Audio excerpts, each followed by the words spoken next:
Questa trasmissione è offerta da Mevi Arredi.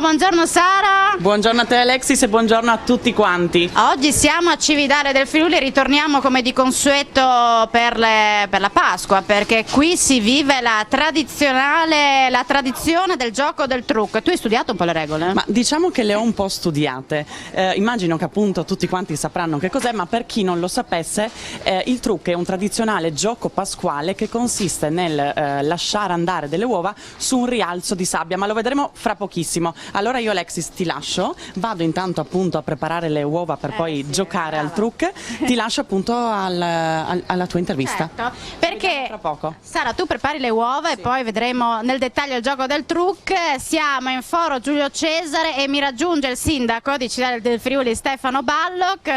Grazie per essere qui. Buongiorno. E complimenti perché riuscite a mantenere vive queste tradizioni grazie alla Proloco che sta lavorando alle nostre spalle per allestire il trucco.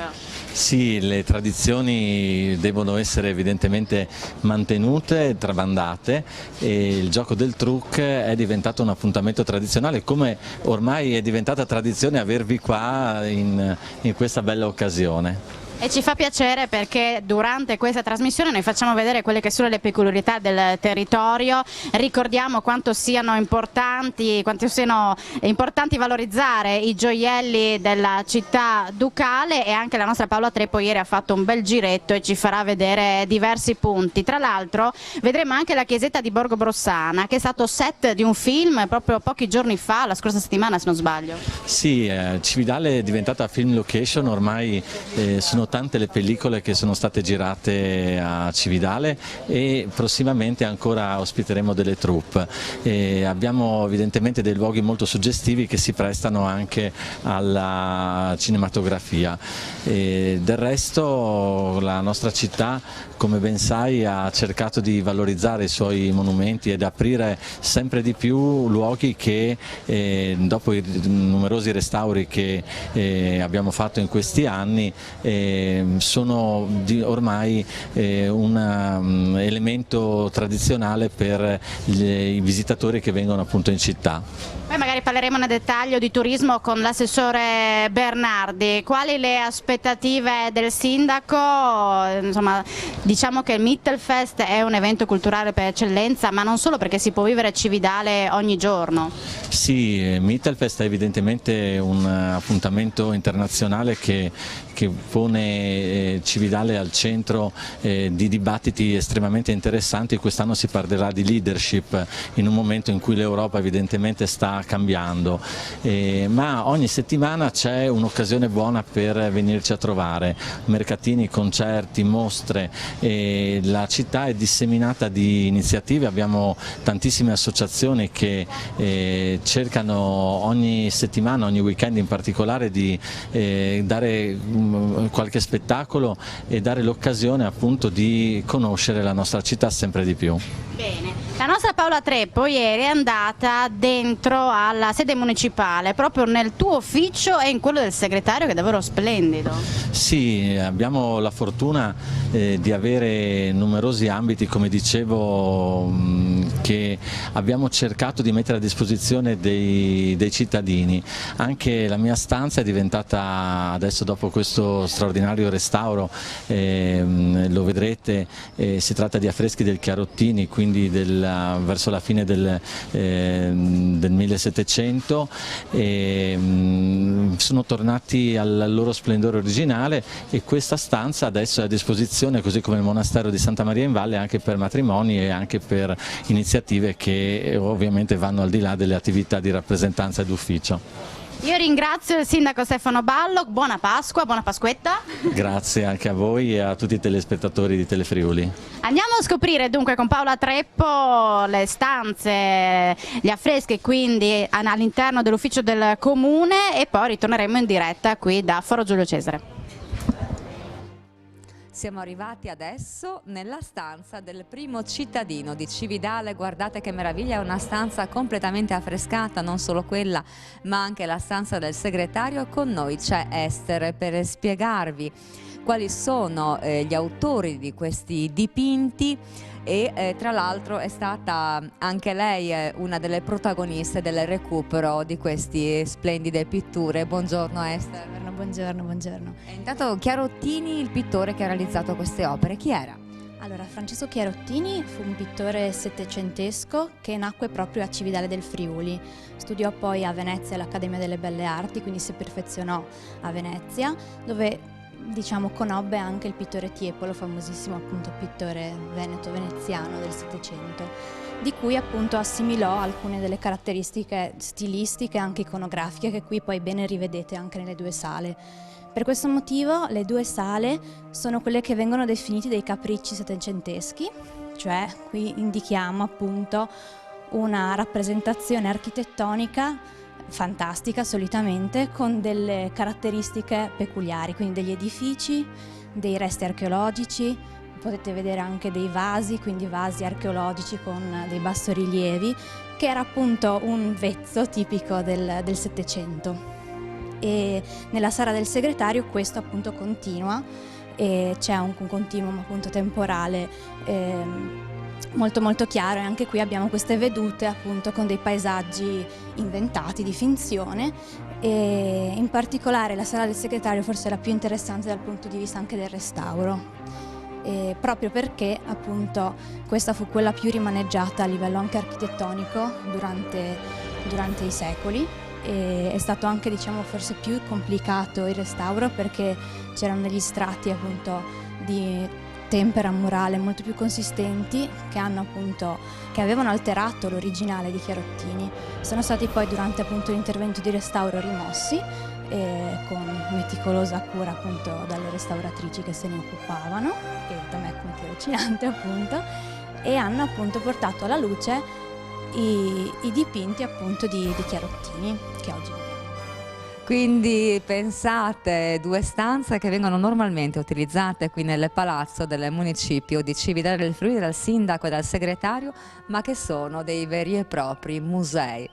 E rieccoci appunto di nuovo in onda qui da Cividale del Friuli, e adesso qui al mio fianco c'è l'assessore al turismo Daniela Bernardi. Buongiorno. Buongiorno e benvenuti a Cividale. Grazie assessore, grazie.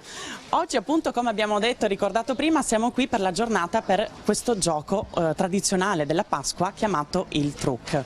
Le famiglie, assessore, come si aprono e come si rapportano a questo gioco, a questa tradizione? Sì, è una bellissima tradizione che noi conserviamo nel tempo, ma che era nata proprio nei cortili delle famiglie, nelle aie, così dicono appunto le persone che hanno qualche anno più di me, e venivano realizzati questi catini di sabbia e i bambini giocavano. Non giocavano solo i bambini, perché poi appunto c'erano anche gli adulti che partecipavano, ed era una grande festa. E adesso cosa succede? Che accanto a questi truc che sono qui in centro, in città, e che adesso, mi scusi, stiamo vedendo che stanno ultimando, no? di farlo. È una cosa particolare, perché bisogna veramente far sì che il catino sia bello liscio, perché altrimenti le uova non scorrono bene e poi ci possono essere in sede di competizione anche magari delle contestazioni. Quindi sì, abbiamo il gioco del truc che viene allestito dalla Proloco, e quindi i componenti della Proloco, compresa la signora che diciamo è la nostra è la signora Eliana, è sempre presente in tutte le manifestazioni. Ha una certa età, però è sempre presente ed è veramente carica di forza. La vediamo che si sta impegnando. Sì, perché dice deve essere fatto in un determinato modo. Allora, ce l'abbiamo qua appunto in Foro Giulio Cesare, in piazza Paolo Diacono e poi appunto in Borgo San Pietro. Questo è nel centro. Nella cordata del truc c'è anche quello a Gruppignano, organizzato dagli amici di Gruppignano, e come appunto in prefazione Emanuele diceva, ci sono queste famiglie a San Guarzo e da Gagliano che aprono il loro cortile a coloro i quali vogliono andare a giocare al trucco, e quindi i bambini giocano al trucco e, come tradizione, le persone un po' più adulte un bicchiere di vino, pane, formaggio e salame, e si divertono nella giornata della Pasquetta. E questa era la Pasquetta di un tempo, che noi conserviamo, una bellissima tradizione. Per noi è magari normale vedere il gioco del trucco a Pasqua, ma è invece un gioco che è entrato nei giochi storici italiani, ma è un gioco che si vede solo a Cividale e viene organizzato quindi insieme alla Proloco e insieme a tutti quelli che desiderano partecipare come volontari a questa iniziativa, e divertiamo tutti, e quindi si viene a Cividale e si può appunto partecipare al gioco del trucco. Non solo Cividale, ovviamente ha tantissime altre occasioni, è una città storica e all'interno appunto della città di Cividale c'è il Tempietto Longobardo, che ha avuto questo riconoscimento a patrimonio dell'umanità. Vi invito a visitarlo, perché ci sono questi stalli lignei che sono stati spostati dal Tempietto e portati all'interno del monastero nella chiesa di San Giovanni, e c'è il laboratorio da parte della sovrintendenza che sta appunto rimettendo e quindi facendo manutenzione a questi stalli, quindi mettendo alla luce questi colori particolari che al tempo venivano usati. E allora il Tempietto adesso non ha gli stalli, ma rappresenta questa grande, importante conservazione, maggior testimonianza della presenza dei Longobardi in Italia, proprio al Tempietto, con le nostre teorie delle sante, quindi queste bellissime donne con dei volti particolari, occhi che sono molto profondi, e questi grappoli d'uva che appunto si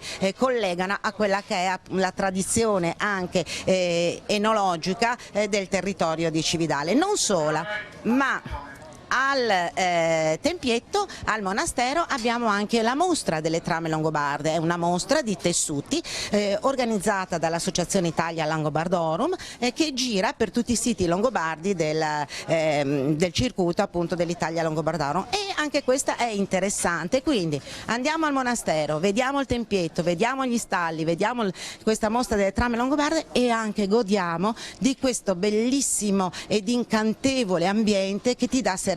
E dopo aver fatto questo momento di serenità, partiamo e andiamo a giocare al trucco in città. Benissimo Assessore, grazie mille. Importante quindi tramandare i giochi e le tradizioni appunto anche ai bambini più piccoli. Quindi adesso vi lasciamo per qualche minuto di pubblicità e ci rivediamo qui fra pochissimo di nuovo a Cividale.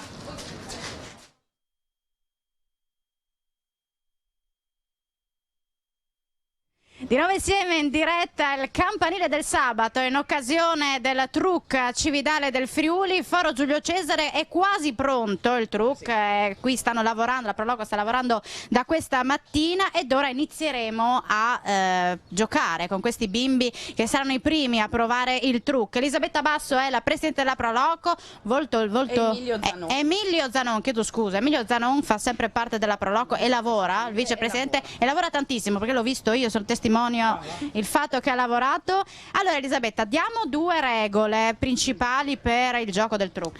Allora, prima di tutto vedete che il catino è stato predisposto, non è ancora ben sistemato perché si può giocare ufficialmente solo da domani, che è Pasqua, e per Pasquetta. Viene posto sul colmo del catino di sabbia una tegola, che è l'unico posto da cui le uova possono essere fatte partire per far scendere nel bacino. Quindi non si deve spingere l'uovo, poi qualcuno ha delle diverse tecniche. Il primo uovo si posiziona all'interno del catino, sorvoliamo sulle entrate da monettina e altro, perché una volta si giocava in questo modo. Adesso Filippo spinge l'altro uovo, e se per caso riesce a toccare l'uovo che è già posizionato all'interno, può ritornare a giocare. Invece in questo caso non l'ha toccato, e invece in questo caso sì. Allora facciamo vedere. Thomas ha toccato l'uovo, aspetta un attimo, ma è partita non importa, l'uovo che ha toccato, l'uovo che era precedentemente messo, viene dato al bambino che ha colpito, e l'altro si mette in fila e aspetta il suo turno per rientrare, mentre chi ha colpito può tirare un'altra volta fino a eliminare tutte le uova dal catino. Emilio, ho detto tutto giusto? Emilio. No, sì, confermo. confermo. Perché Bravissima. l'esperto di trucco è lui, insomma. Sì. Quanto tempo avete impiegato per la preparazione del trucco? 3 ore, in 3. Sì. Quali sono i materiali che utilizzate?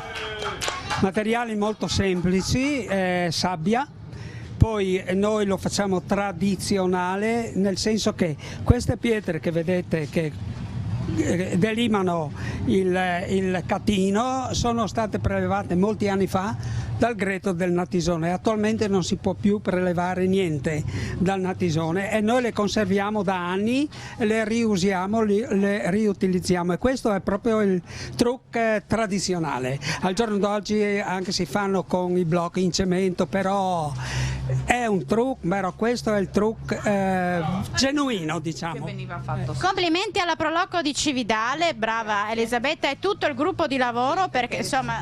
Allora, vogliamo mantenere questa tradizione, devo dire che non è sempre facile, perché poi Pasqua e Pasquetta sono giorni in cui chi fa il volontario come noi magari vorrebbe fare altro, però crediamo che sia necessario far vedere questo gioco tradizionale che esiste solo a Cividale. Siamo stati anche a Verona a far vedere questo gioco, dove abbiamo ricevuto i complimenti di tutti, ed è un piacere vedere i bambini che, al di là di quello che possono essere i giochi elettronici, si divertono con delle semplici uova sode e passano intere ore qua, perché poi il riscontro è sempre quello. L'anno scorso abbiamo utilizzato delle uova che abbiamo preparato noi, oltre 250 uova, e tenete conto che molti bambini arrivano con le loro uova già pronte da casa, perché hanno tutta una tecnica di preparazione specifica, quindi non possiamo far perdere traccia di questa tradizione e faremo di tutto per evitare che vada perduta. Insomma, stiamo istruendo qualcuno anche a imparare anche a costruire il trucco, oltre che gestire le regole. Bene. I bambini rispettano le regole,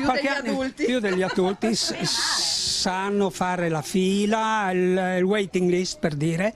Allora, qualche anno fa una bambina ha comprato delle uova e col papà si è messa in fila, il papà la osservava, a un certo punto sta bambina lancia l'uovo per terra e ha detto: papà, è messa a piangere, non rimbalza l'uovo. È la prima volta che aveva un uovo in mano, probabilmente. Bene, io ringrazio la Proloco di Cividale. In questo momento siamo in Foro Giulio Cesare e poi magari ci sposteremo e vi faremo vedere anche altri trucchi, perché Cividale ce ne sono diversi in diversi borghi, vero? Sì. Però voi siete qui. Noi siamo qua perché la piazza principale è più facile anche poi gestire l'afflusso dei turisti. C'è in Borgo San Pietro e c'è in Borgo Centro, per cui lo potete vedere. Molti anche lo costruiscono privatamente nei cortili, come era usanza una volta. Ogni cortile delle case costruiva il proprio trucco per giocare a Pasqua e Pasquetta. Grazie alla Proloco di Cividale. Noi ora andiamo a vedere un servizio realizzato dalla nostra Paola Treppo alla chiesa di Borgo Brossana, e poi Sara vi farà vedere come si preparano queste uova, quindi a tra poco.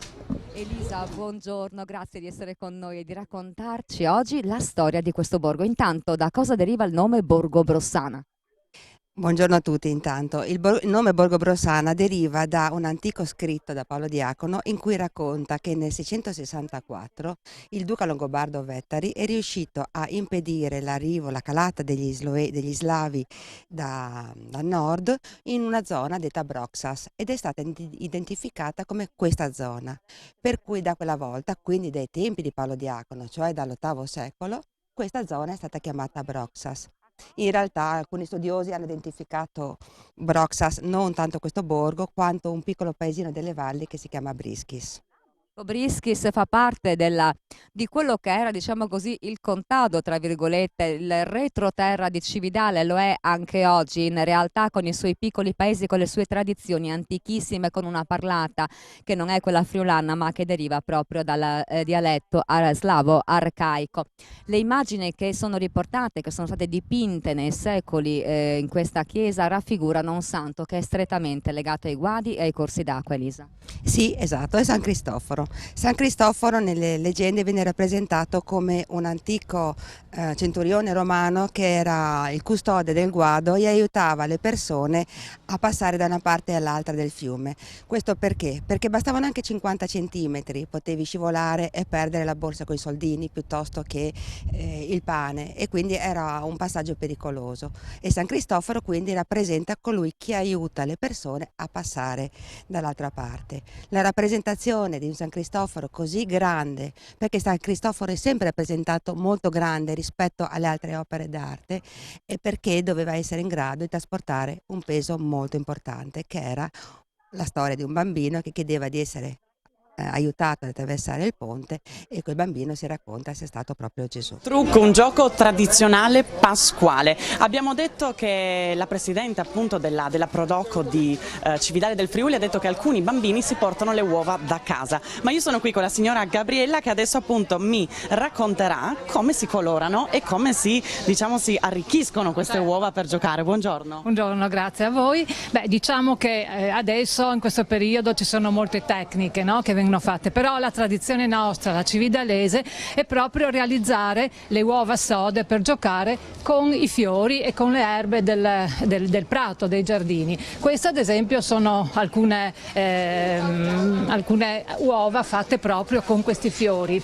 Gabriella, vengono proprio delle stampe, no? Adesso appunto Gian Domenico sta inquadrando, è come se fossero veramente delle stampe. Delle stampe, esattamente, quindi si devono chiaramente usare dei fiori che possono imprimersi, no? nell'uovo che è poroso, e la tecnica è quella di prendere una pezza e cominciare con un uovo ovviamente crudo, mettere ad esempio con la cipolla, vengono un po' più scure, a seconda degli ingredienti che usiamo cambia il colore. In questo caso viene presa la cipolla, mettiamo ad esempio un tarassaco che fa molto bene, una panocchietta, e poi possiamo mettere vari fiori, insomma anche le primule, le violette, insomma, no? Ecco, quindi viene creata questa base, viene depositato, ecco, l'uovo in questo modo, poi chiaramente si possono fare da entrambi le parti, quindi creato ancora questa, cambiare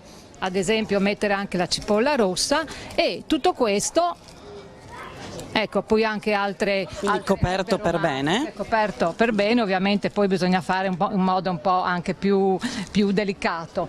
Viene poi tutto avvolto in una pezza, ecco, usiamo una pezza bianca, e viene legato pian piano, con uno spago, in modo tale che rimanga impresso. Poi nell'acqua, quando ovviamente bolle, si mette 2 cucchiai di aceto. Perché?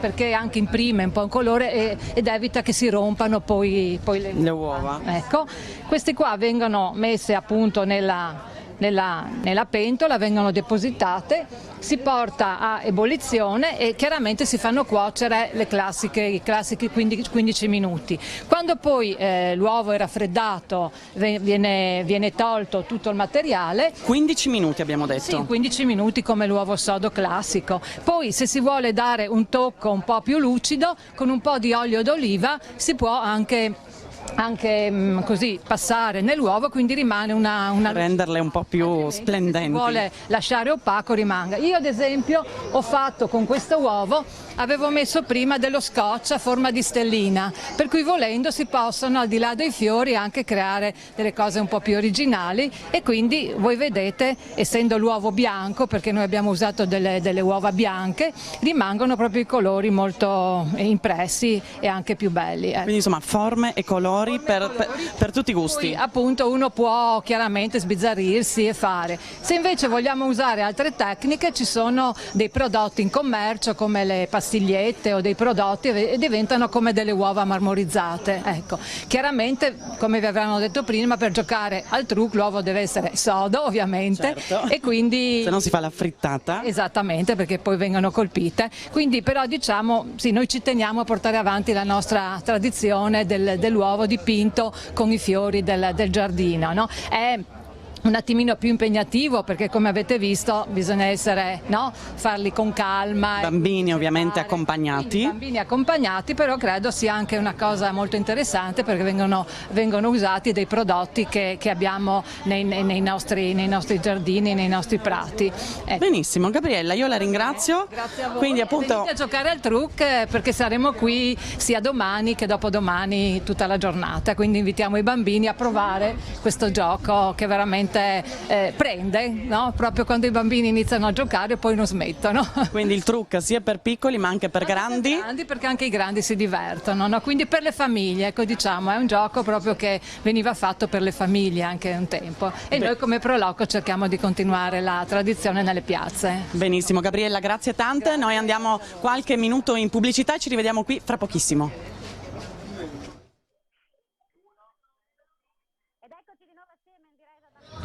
Ed eccoci di nuovo assieme in diretta da Foro Giulio Cesare a Cividale del Friuli. Non solo truc, ma vi presentiamo diverse associazioni. In questo momento vedete inquadrata Morgana, Gufo Reale, vicino a lei c'è Molly, Barbagianni. Eccoli qua, sono degli splendidi esemplari che troverete a Cividale al Parco Acrobati del Sole. Daniele, siete nati a luglio e praticamente immagino che sia stato un successo questo parco, che è vicino al palazzetto dello sport di Cividale. Esatto, questo parco nasce dal sogno di 4 giovani imprenditori che hanno già una lunga storia a livello di falconeria, ma che volevano riuscire a sviluppare questo sogno, appunto, dove far conoscere quest'arte antica a tutti quanti ne fossero interessati. Mancava a Cividale e tutte le iniziative legate a loro partiranno a breve, a maggio mi dicevi? Sì, il parco è aperto da luglio dell'anno scorso e adesso dal mese di marzo fino a fine settembre ogni giorno si può assistere allo show didattico alle ore 11 del mattino con il volo di circa 12 specie di rapaci. Inoltre ci saranno mensilmente degli spettacoli teatrali fantasy storici con cavalli e anche gli acrobati, quindi i rapaci del parco. Il primo sarà il 1° maggio alle ore 16 presso l'Arena Acrobati del Sole. Sei beato tra le donne, perché oggi qui ci sono solo donne, ma quanti esemplari si trovano al parco? Al parco abbiamo circa 25 esemplari per un totale di 12 specie diverse e diciamo che oggi sì, beato tra le donne, in quanto ho lasciato i soci in parco a lavorare al mio posto, io mi sto prendendo questa bellissima giornata libera. Morgana e Molly sono accompagnate da? Sara. Altea. Altea, quanto pesa Morgana? Morgana pesa quasi 2 kg. 2 kg? Sì. Lei invece è più in silhouette? Sì, è piccolina, 4 mesi e pesa circa 600 grammi. 600 grammi. Bene ragazze, grazie per essere state, ecco, lei si stiracchia adesso, cosa fa? Sta benissimo, in questo momento proprio si sta rilassando, si sta stiracchiando proprio. Sì, evidentemente la telecamera è per lei, è il suo futuro, guardatela. Sì. Guardate che belli, davvero, tantissimi si stanno fermando per fare le foto, come il signore che vedete qui, davvero c'è la possibilità quindi di quotidianamente di poter visitare il parco. Esatto, giornalmente, ripeto, lo show ogni giorno alle 11, inoltre vi ricordo il 12 maggio dalle 10 di mattina qui in Cividale ci sarà una bellissima manifestazione dedicata ad Harry Potter dove parteciperanno anche i nostri acrobati ma anche molti figuranti, appunto, per richiamare questa saga fantastica. Bene, poi ne parlerà l'assessore alla cultura Zapulla. Noi adesso andiamo a vedere, grazie, buona Pasqua, grazie ragazze per essere state qui con noi, grazie anche a Daniele. Andiamo a vedere un contributo filmato realizzato dalla nostra Paola Trepo perché è andata a Palazzo De Nordis. Vi portiamo adesso a Palazzo De Nordis, uno dei gioielli della città ducale, dove è allestita una splendida mostra dedicata al restauro delle ultime marionette. Cividale conserva una collezione meravigliosa di marionette e adesso insieme a voi, insieme a Esther e a Daniela Cisilino, la restauratrice, vi portiamo alla scoperta di queste che sono le ultime testimonianze di questa splendida collezione. Esther, buongiorno, quando è aperta la mostra? Allora, la mostra la trovate aperta tutte le domeniche, dalle 10 alle 13 e dalle 15 alle 18 e anche a Pasqua e Pasquetta fino al 5 di maggio, quindi non potete perdervela. Benissimo, grazie ai ragazzi che collaborano con l'Ufficio Cultura e Turismo dell'Assessorato del Comune di Cividale. Con Daniela invece cerchiamo di capire questo importante complesso restauro curato dall'Arecon. Buongiorno Daniela. Buongiorno, è stato curato dall'Arecon, una piccola ditta di restauro, siamo 3 socie, parlo anche a nome di Luisa Fogar e Maria Caterina Olivieri, ma è stato anche oggetto di collaborazione con altre professionalità. La Elena De Sabata, ad esempio, è stata la restauratrice che ha curato i tessuti, e Silvia Oliva il falegname che ci ha aiutato nella carpenteria, perché è una struttura complessa, quella dell'orchestra di Recco, che prevede 2 pezzi in realtà di 4 musicisti ciascuno. Sono marionette che rappresentano dei musicisti jazz degli anni 20-30 del Novecento. E, appunto un intervento particolare perché ci sono diversi tipi di materiale che sono stati trattati dalle professionalità che vi ho detto, dalla cartapesta delle parti anatomiche, ai tessuti, alle strutture lignee e quelle metalliche, perché come vedete le marionette venivano movimentate tramite una pedaliera ai lati di ciascuna struttura, e quindi collegate, gli scheletri delle marionette sono collegati a dei fili metallici che vengono mossi appunto da questa struttura laterale. Quindi un vero gioiello di questo tipo di arte poco conosciuta, ma che qui a Cividale si può scoprire grazie appunto alla collaborazione dell'ufficio turistico, a cui vi invitiamo a rivolgervi nel caso vogliate visitare questi splendidi ambienti, questi allestimenti conservati esclusivamente qua a Cividale. La mostra tra l'altro a Palazzo De Norris dà la possibilità di vedere gli interni anche di questo splendido palazzo. E dopo appunto le uova per giocare al trucco, le uova colorate, adesso siamo qui in una fase di laboratorio con Maurizia e Federico. Buongiorno. Buongiorno. Buongiorno Federico, buongiorno Maurizia. Buongiorno. Laboratorio appunto di calligrafia.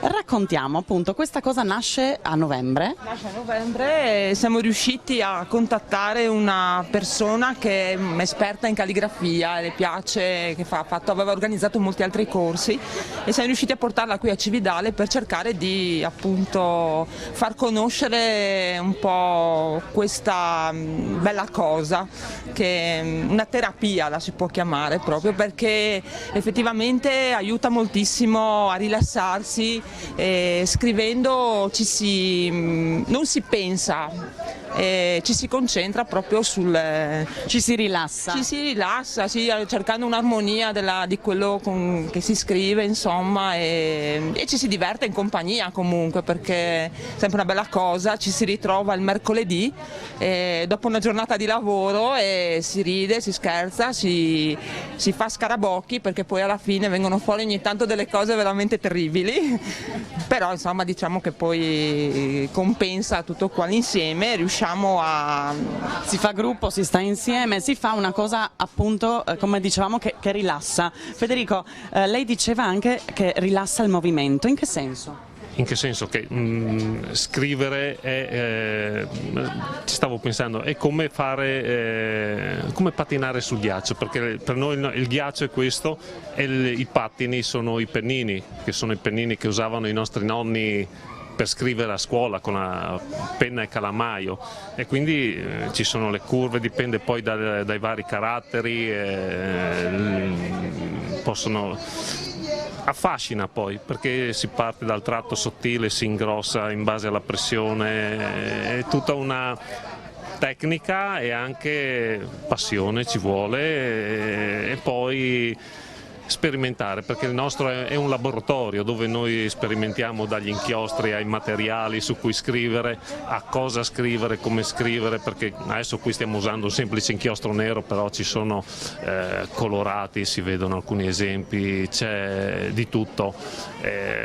Stiamo provando adesso a fare gli esperimenti per riuscire a scrivere sulle uova, ma siamo a livello di esperimenti ancora, perché è una fase pro, diciamo. Sì, è la prima volta che che proviamo a fare questo, e quindi ancora non ci esce bene l'operazione, però insomma... Federico, io vi vedo molto a vostro agio, vedo molta semplicità nello scrivere, ma immagino che non sia così semplice all'inizio, o sbaglio? No, bisogna fare quello che io sentivo raccontare dai miei nonni e dai miei genitori, fare le aste una volta facevano a scuola. Si parte da questo, quindi facendo i segni, tratti sottili, grossi, orizzontali, verticali, e poi si inizia a costruire le lettere. È una manualità che adesso, usando lo smartphone, abbiamo perso purtroppo, e riacquistarla dà anche un senso di appagamento, insomma, è un modo di tornare a riappropriarsi di un gesto che tendiamo a perdere, forse. È un po' anche come rievocare un po' la storia, no? Perché noi non siamo stati abituati a questo. No, infatti sì, è veramente una cosa che aiuta molto. Ed effettivamente da quando ho ripreso anche proprio a scrivere con questi, cioè ho imparato, perché poi effettivamente noi scrivavamo la biro, quindi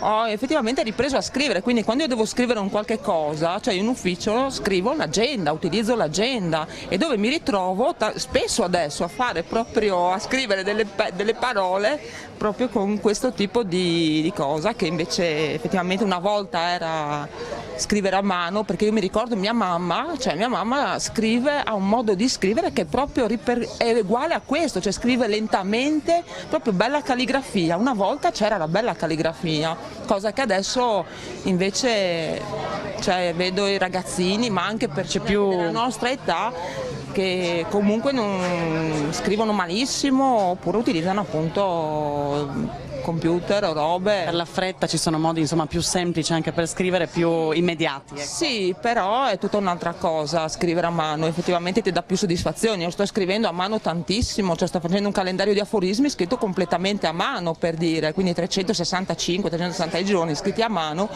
cioè sì, è diverso. È una bella soddisfazione però, sì. Ma però per me. Ringraziamo appunto Maurizia e appunto Federico. Noi adesso andiamo in pubblicità, ma restate con noi perché subito dopo la pubblicità ci sposteremo ad un altro trucco in Borgo San Pietro. A fra poco.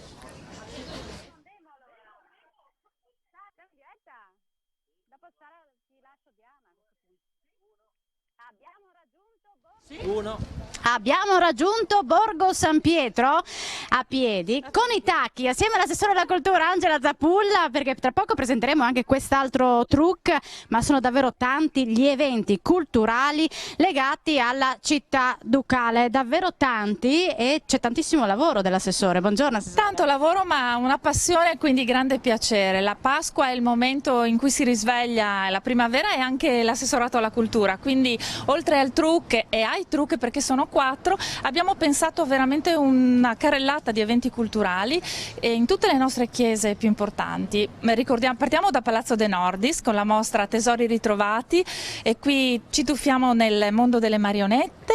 Poi abbiamo una splendida mostra tenuta da Benedetta, un'artista di San Pietro al Natisone, Bernarda Visentini, che ha questo nome particolare, e lei realizza queste sculture dopo anni e anni di studio. Lei viene dalle valli del Natisone ed è una mostra che consiglio perché riporta la figura femminile, parla della mater, della donna in particolare, nella chiesa di Santa Maria di Corte, nei pressi del Museo Archeologico Nazionale.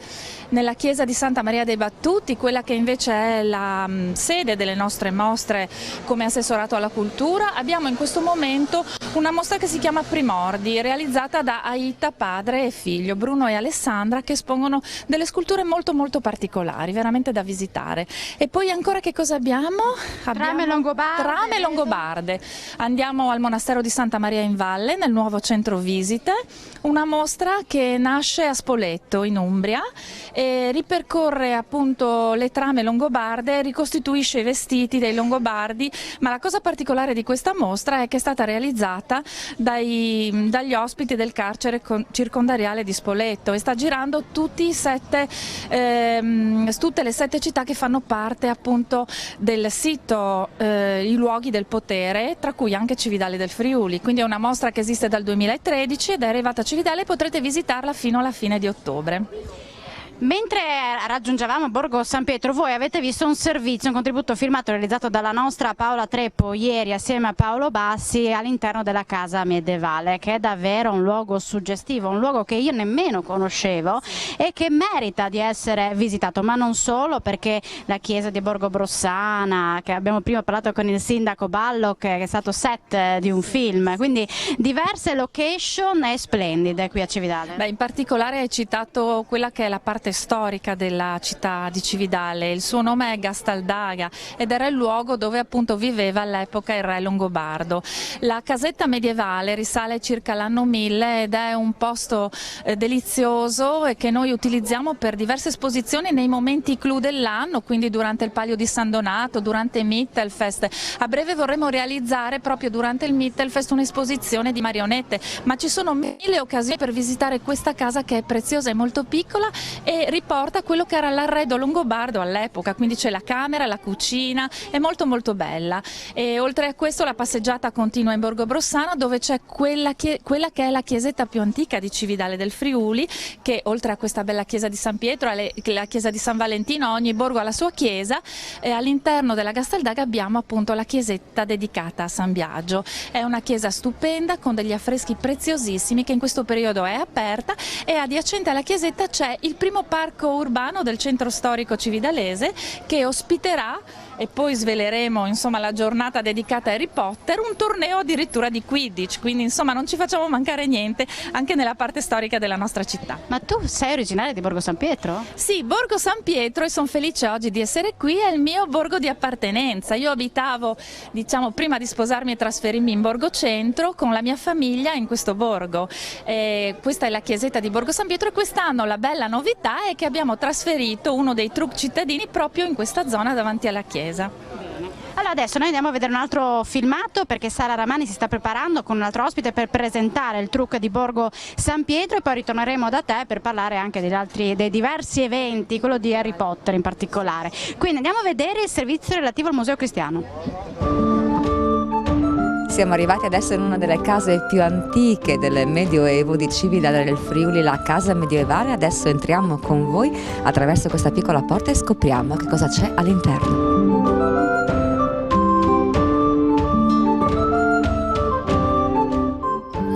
Eccoci, siamo entrati, siamo al primo piano della casa medievale e raggiungiamo Manuel, che è il custode di questi splendidi spazi che, pensate, un tempo erano oreficeria e spezieria. Buongiorno Manuel. Buongiorno a voi. Eccoci, siete entrati nella casa medievale, che è la casa qui a Cividale la più antica. È stata costruita nel 1378 a seguito di una rivolta popolare. Fu scapezzata la torre, che venne costruita nel 1200. A seguito di questa torre, insomma, viene costruita questa casa che diventò poi la casa di un artigiano che qui, come vedete, abbiamo delle spezie messe sul tavolo. Abbiamo riprodotto quella che poteva essere una spezieria medievale, ma all'epoca del XIV secolo la casetta qui al piano terra diventava anche una oreficeria. Come anche oggi Cividale mantiene queste due tradizioni, il mangiare bene e anche la lavorazione dei metalli preziosi. Adesso andiamo al piano di sopra.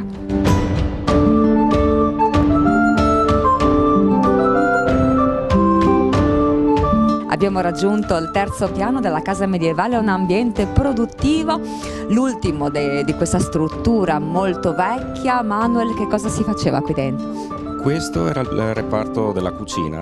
Qui, come vedete, infatti abbiamo messo delle cose da mangiare.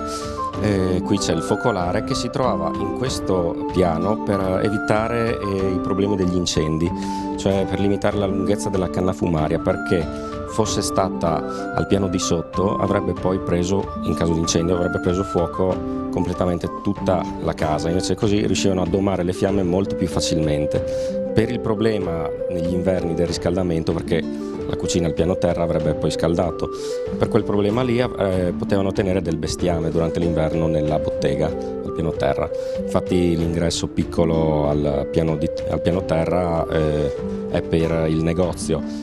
L'ingresso per la casa, per la vita privata, è sul reparto dietro, che c'è il cortiletto, il piano rialzato. Ecco, quindi non solamente Longobardi e storia antica cividale, ma anche storia medievale. Si può visitare questa splendida casa, la casa più antica di Cividale, rivolgendosi all'ufficio turistico della città ducale. E appunto ci siamo spostati qui ad un altro trucco in Borgo San Pietro. Come vedete appunto i bambini hanno già iniziato a giocare e qui a mio fianco c'è Davide che ormai da anni, diciamo, come ti puoi definire? Alla fine io sono Davide Floreancic, il presidente del gruppo storico Boiani, che a parte le varie tradizioni culturali come appunto il trucco che portiamo io sono qua almeno da 11 anni da questa parte. Sei storico anche tu. Sì, e poi siamo noti, diciamo, per la partecipazione al Palio di San Donato che c'è in agosto nella città ducale. Per quanto riguarda il trucco, le regole sono abbastanza semplici. Prima le abbiamo un po' accennate, ma ricordiamole. Allora, si gioca con le uova sode, chiaramente non uova crude, se no avrebbero una durata molto breve. Sì. Hanno vari colori, magari dipende dal bambino cosa vuole, se vuole personalizzarle in qualche maniera. L'uovo lanciato deve andare a cozzare con uno di quelli che sono nel catino di sabbia. Il bambino appunto che riesce... Che ha colpito in questo caso, in questo momento, l'uovo rosso, il proprietario dell'uovo rosso, cioè Camilla, deve riscattare il proprio uovo a chi l'ha colpita con 10 centesimi, quella lì è la quota, diciamo, attuale in euro per il gioco. Questo gioco effettivamente non ha fine, ha un inizio ma non ha una fine, quindi i bambini ci si può giocare anche per ore e ore. Fino al tramonto, tranquillamente fino al tramonto, finché c'è luce. Vediamo appunto che c'è quell'attrezzo, no, che raccoglie le uova. Ha un nome particolare o no? No, assolutamente. È stato creato apposta. È artigianale per non rovinare appunto il catino di sabbia, perché è molto delicato, è sempre bagnato, diciamo, il catino, per rendere la sabbia più liscia, per far correre le uova molto più facilmente, chiaramente. Quanto tempo appunto siete stati per costruire questo trucco? Dipende chiaramente dalla forza lavoro. Quest'anno eravamo parecchi, quindi abbiamo iniziato dalle 8:30, adesso alle 10:30 era finito. In quanti eravate? Eravamo un 6-7 persone. Bambini e anche adulti? Adulti, principalmente adulti. Perché i bambini poi iniziano a vedere la sabbia, le cose, iniziano a spostare, a fare buchi nella sabbia, allora è giusto prepararlo gli adulti, che poi i bambini lo sfruttano giocando. Appunto si appoggia l'uovo su questa tegola e non bisogna spingerlo. No, assolutamente, le regole sono molto tassative, addirittura l'uovo deve essere poggiato all'interno della tegola, non al di fuori. Cosa che magari qualche anziano fuori dall'entità di Cividale si ricorda che l'uovo veniva appoggiato esternamente alla tegola, però all'interno delle mura cittadine l'uovo tassativamente dentro la tegola. Prima abbiamo appunto presentato l'altro trucco e la presidente della Proloco ci ha detto che sono più gli adulti a barare che i bambini, anche qui? Sì, anche i genitori si mettono alla competizione, per i bambini è giusto che sia prerogativa dei bambini questo gioco, sì. Però anche i turisti è giusto che vengano ad assaporare anche le tradizioni cividalesi, come il trucco in questo caso. Benissimo, quindi qui si continua a giocare, noi andiamo in pubblicità, ci rivediamo fra poco.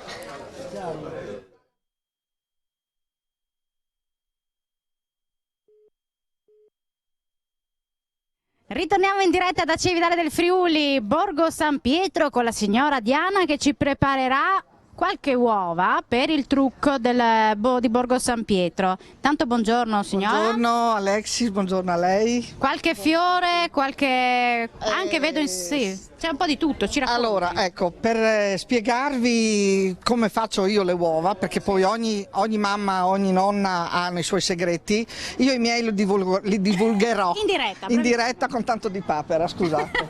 Allora, cominciamo. Premetto che le mie uova sono tutte naturali, dalla serie che possono essere mangiate dopo cotte, ovviamente non dopo giocato al trucco perché saranno distrutte, però sono tutte con ingredienti assolutamente naturali. Partiamo dal primo primo ingrediente, pentola, pentolaccia, perché poi serve solo per quello. Aceto di vino, non di mele, aceto di vino, bianco o rosso, sale grosso, evito di far vedere, bucce di cipolla gialla e cipolla rossa, ho quintali di cipolla a casa io se volete, cavolo viola, questi non lo sanno ma il cavolo viola quando lo fate a casa in umido dà giù un bel colore viola nella pentola, non col viola, con l'uovo, lasciatelo ammollare un po' così all'aria perché è più facile da... Poi? Cipolla viola. Allora, una novità, la cipolla viola, così, poi vi faccio vedere il risultato che ho ottenuto con la cipolla viola che vi farà venire tutte le dita viola, ma così. Fiorellini, scusate, papera, carota viola, brava. Così le cipolle cividali no, sì, ecco abbiamo le cipolle lunghe. Fantastica la signora Diana. Carote viola, una novità dicono adesso, però... Va bene, fiori, poi? Paprika, curcuma che va messo nell'acqua per fare un certo colore, che ricordatevi non verrà mai quello che voi pensate, quindi non aspettatevi, faccio così e poi mi viene l'uovo di quel colore, no. È una sorpresa. Viene sempre una sorpresa. Sì. Fiorellini vari, anche questo che si trova in tutti i giardini, le pannocchiette, trifoglio, io ho preso anche del rosmarino, prezzemolo riccio o prezzemolo liscio, ho preso anche delle foglioline di sedano piccole perché sono frastagliate, vedete le foglie devono essere frastagliate perché ci fa a vedere come lo prepara, così anche i telespettatori a casa riescono a capire meglio. L'uovo? Anche erba cipollina, eccola qua. Lei praticamente avvolge tutto sopra l'uovo? Questo è l'uovo, io prendo così, metto così e fra l'uovo e la cipolla ci metto la pannocchietta per esempio, poi chiudo con un altro pezzo di un altro colore oppure con un pezzo di cavolo così, tutto questo poi verrà, metto un'altra così, continuo a chiudere finché l'uovo è tutto avvolto, più metto pratolina, cioè no, ecco, ben sigillato. Poi metterà a bollire se non sbaglio, così poi lo avvolgo in un straccio bianco che poi diventerà di questo colore, ma andate avanti tranquillamente con gli stracci anche di quel colore. Sì. Poi lo metterà a bollire o mi sbaglio? Esatto. Poi si prende dello spago da cucina o del filo grosso, si avvolge bene di modo che sia, io lo avvolgo anche in una così, sommariamente. Prima, dopo? Allora, l'aceto e il sale vanno nell'acqua, acqua non freddissima ma acqua tiepida e si mette dentro l'uovo. Quanto tempo deve stare? Diciamo 20 minuti. 20 minuti. Però dopo l'uovo si lascia raffreddare nella sua acqua. Il risultato finale l'abbiamo qui. Il risultato finale sarà questo. Guardate la pannocchietta. Bella. Non aspettatevi sempre uova intere, questo è scoppiato. Questo è scoppiato. Questo non si può giocare, adesso, però è bello da vedere. Queste quindi sono tutte le uova preparate? Sono tutte uova naturali che si possono mangiare, queste sono solo con cipolla e fondi di caffè, quindi hanno questi colori. Questi sono il risultato del cavolo viola e della cipolla. Brava.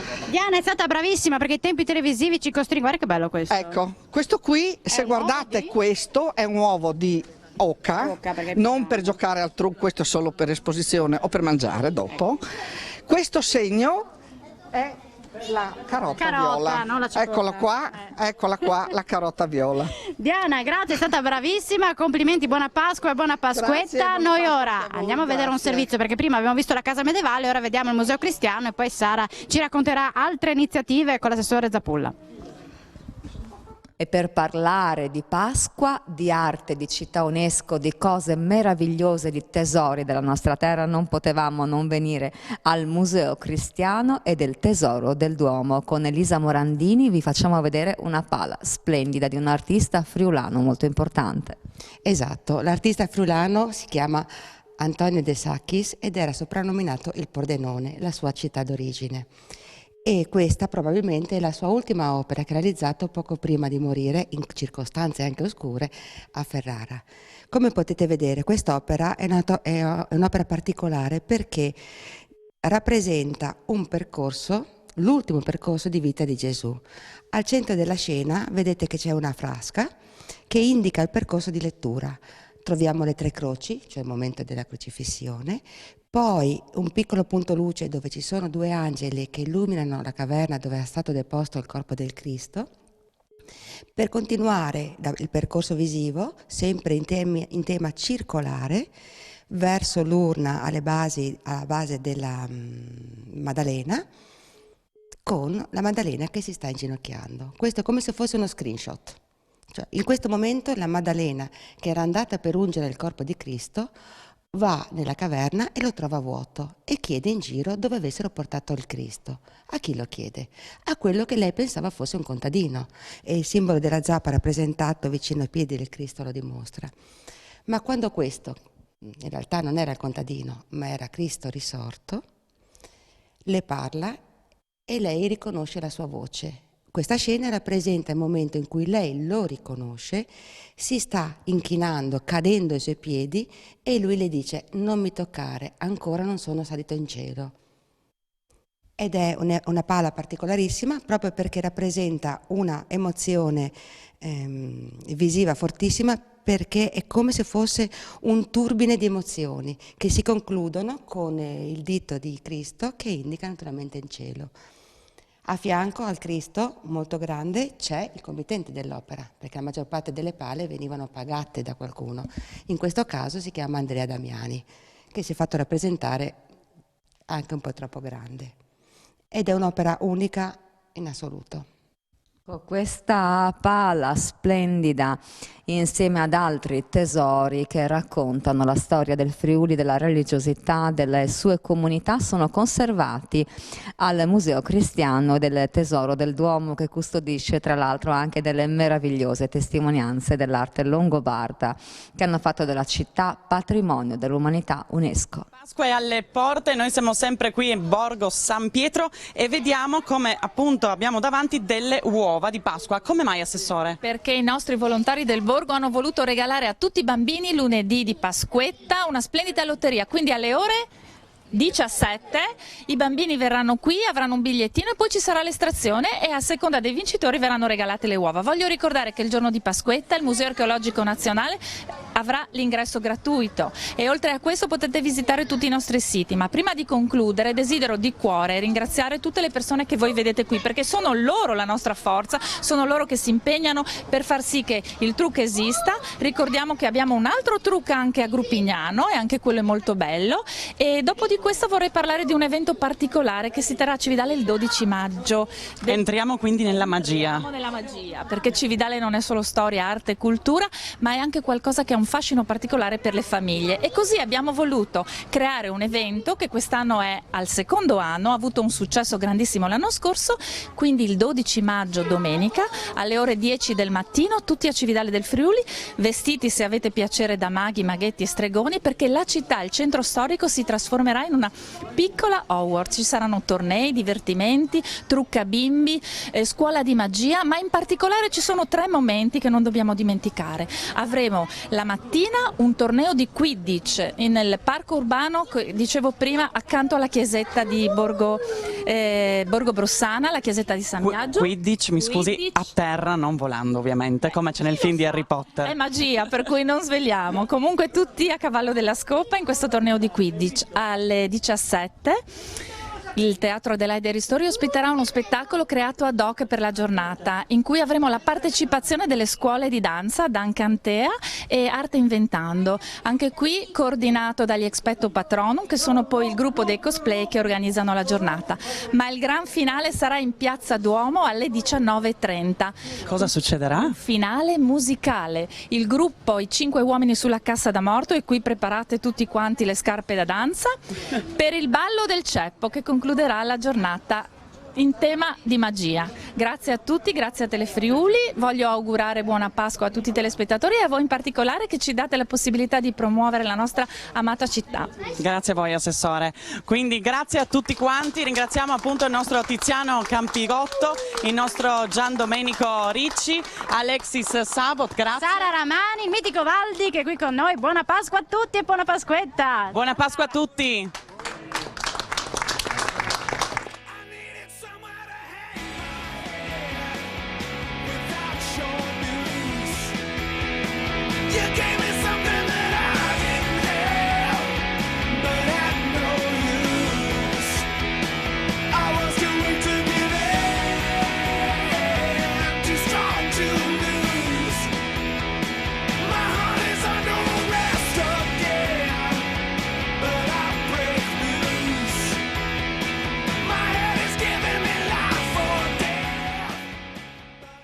Questa trasmissione è stata offerta da Mevi Arredi,